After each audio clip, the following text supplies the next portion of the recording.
नंदन भगवान की जय। प्रिय बंधुओं, आज बट सावित्री अमावस्या है। ज्येष्ठ कृष्ण पक्ष की इस पवित्र अमावस्या का आपको सबको परम मंगल, सौभाग्य, बधाई संदेश। आप सबका मंगल हो। जो बट सावित्री व्रत को करता है उसकी समस्त कामनाएं पूर्ण हो जाती है।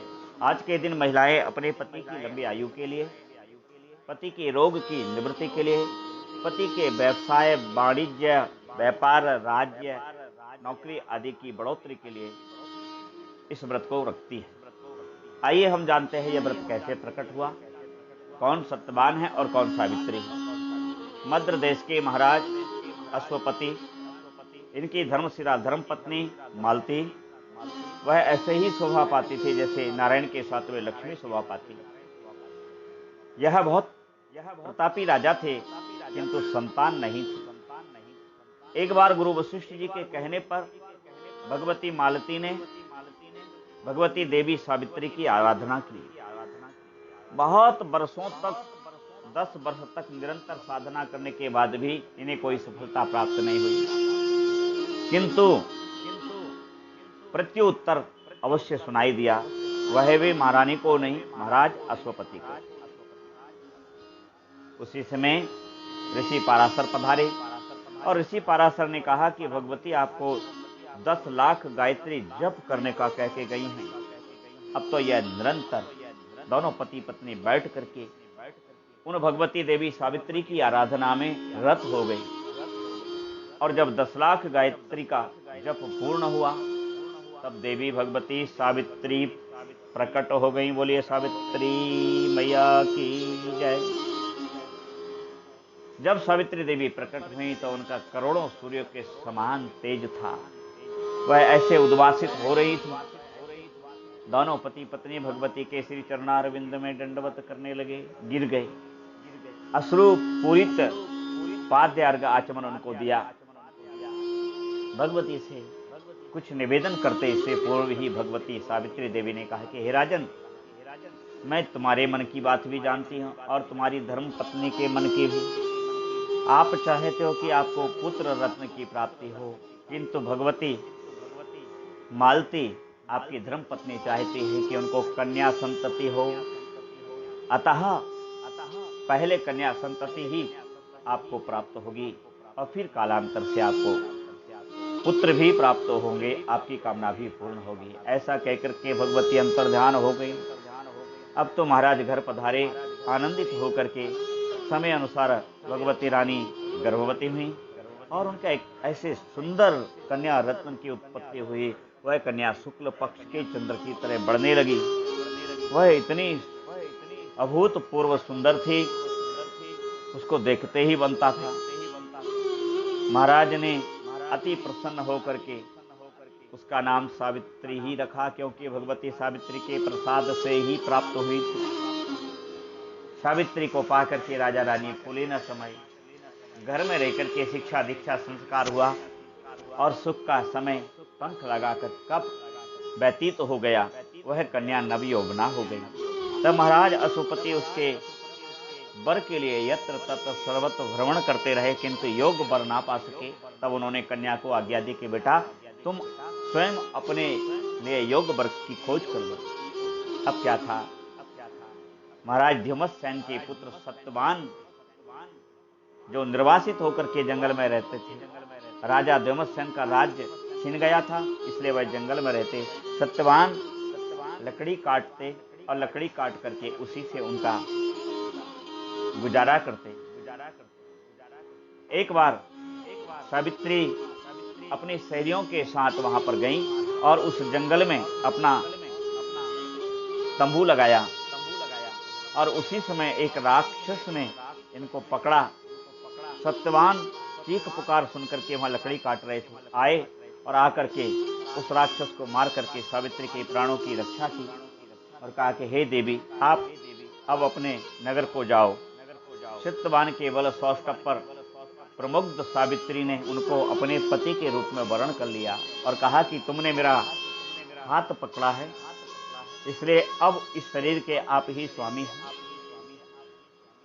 राजा द्युमत्सेन को यह बात बताई गई और उधर महाराज अश्वपति को यह खबर की गई। तब महाराज अश्वपति ने अति प्रसन्न होकर के उसके साथ विवाह कर दिया। पीछे से नारद जी आए और अश्वपति को कहा कि आपने यह क्या किया, आपने कन्या का विवाह सत्यवान के साथ कर दिया है, उसकी आयु 1 वर्ष की रह गई है शेष। महाराज अश्वपति ने अपनी बेटी से बात की। कन्या ने कहा कि हे पिता श्रेष्ठ, आप चिंता ना करें, मैं आपकी पुत्री हूँ, भारतवर्ष की कन्या हूँ और हम भारतवर्ष की आर्य कन्याएं अपने जीवन में एक ही बार पति चुनती है, तो मैंने चुन लिया है। अब जो प्रारब्ध होगा मैं देखूंगी, आप चिंता न करें। सावित्री अपने पति के घर आ गईं और अपने सास ससुर की बड़ी निष्ठा से सेवा करने लगी। इतना ही नहीं, वह राजकन्या राजा की बेटी सावित्री सत्यवान के साथ जंगल में लकड़ी बीनने और काटने जाया करती और सत्यवान लकड़ी काटते और सावित्री बीनकर गट्ठा बनाती। सुख का समय बहुत जल्दी व्यतीत होता है। वह समय आ गया जब सत्यवान की आयु पूर्ण हुई और ज्येष्ठ कृष्ण अमावस्या के दिन सत्यवान पेड़ पर चढ़े और यमराज आ गए। प्राणों को लेते ही उनका शरीर लड़खड़ा करके भूमि पर गिरा। सावित्री ने देखा कि यमराज मेरे पति के प्राण लिए जा रहे हैं। तब सावित्री प्रणाम करके इतना ही कहा कि हे पतिदेव, मैं आपके बिना कैसे रह सकती हूँ, मेरे प्राण तो आप हो, आपके बिना यह शरीर किस काम था। ऐसा कहकर के साथ साथ चल दी। यद्यपि बहुत बरजा यमराज ने, बहुत उससे प्रश्न हुए, बहुत संवाद हुए, धर्म के विषयक संवाद हुए, कर्म के विषयक संवाद हुए, किंतु अंत में यमराज को परास्त होना पड़ा। यमराज ने अंतिम बाण छोड़ा कि बेटा, तुम्हारे पति की आयु पूर्ण हो चुकी है, वह भारतवर्ष से अब मेरे साथ मेरे लोक को जा रहे हैं, वह अपने कर्मों के अनुसार अपने फलों को भोगेंगे। बेटा तुम नहीं जा सकती और तुमको चलना ही है तो तुम अपने शरीर को छोड़ दो, फिर मेरे साथ चलो। तब पति का अनुगमन करते हुए सावित्री ने कहा कि मुझे कोई कठिनाई नहीं, मैं आपके साथ साथ चलूंगी। मैं अपने पति का अनुगमन करते हुए पति के पीछे पीछे चल रही हूँ। कर्म के विषय में चर्चा हुई। जब यमराज उनकी जिज्ञासा, उनकी विद्वता, उनका त्याग, उनका तप देख करके परास्त हो गए, तब कहा कि बेटा तुम मुझसे कुछ वरदान मांगो।